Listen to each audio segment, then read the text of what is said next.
So we've got this really cool sightseeing daily UFO event in GTA Online occurring over the next 6 days, leading up to the Halloween event week.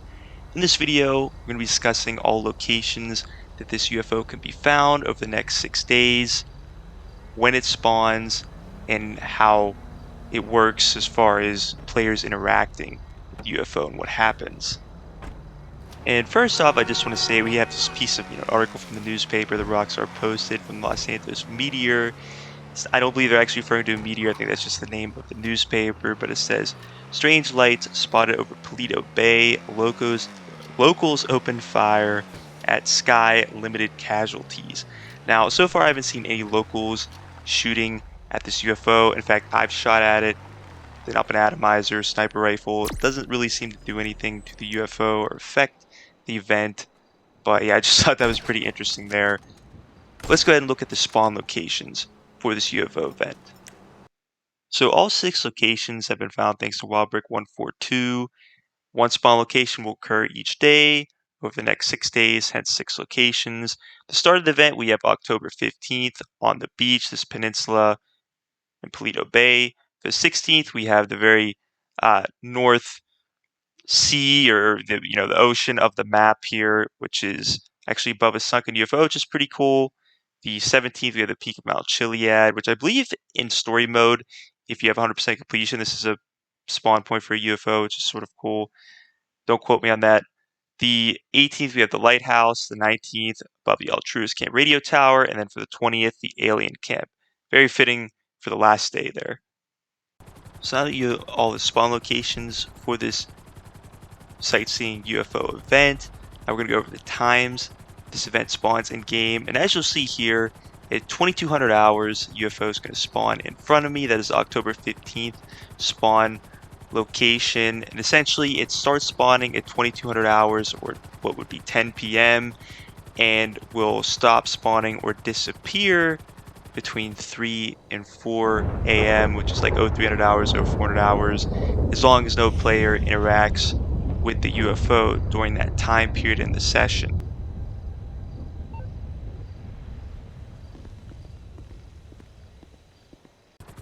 So now let's see what happens if a player does decide to interact with the UFO, first with an air vehicle.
It's pretty cool when you approach with an air vehicle. You hear this sort of electric or static noise, and the UFO almost EMPs your air vehicle. It seemed like it got the engine of my MK2 oppressor the longest until it turned back on again. Actually even got killed in my jet, so pretty cool there. Now, if you approach on foot or in a vehicle, or maybe even a watercraft, the UFO is also going to disappear. You might even have sort of that lightning animation as it disappears, that thunderstorm real quick. But it doesn't appear that it shuts off like land vehicle engines or boat engines from my experience. You really just get that cool effect when you're in an air vehicle. Last thing I'll mention in this video, if you want to find multiple UFOs in the time limit that they spawn, which again is 2200 hours to 03 to 0400 hours, and you don't want to wait for that full cycle again, set your spawn location a last location. I'd recommend on the road or highway going into Paleto Bay. You don't want to be right where the UFO spawns. And then just simply find a new lobby, as long as no other players in the populated lobby, if it's populated, happen to have approached UFO, it should be there and you should be able to counter it again and not have to wait for that full cycle until they start respawning. In any case, guys, that's pretty much everything I have to present to you in this video. I hope you enjoyed it. I hope you found it extremely beneficial. Please, if you like, subscribe, share it. As always, have a great day.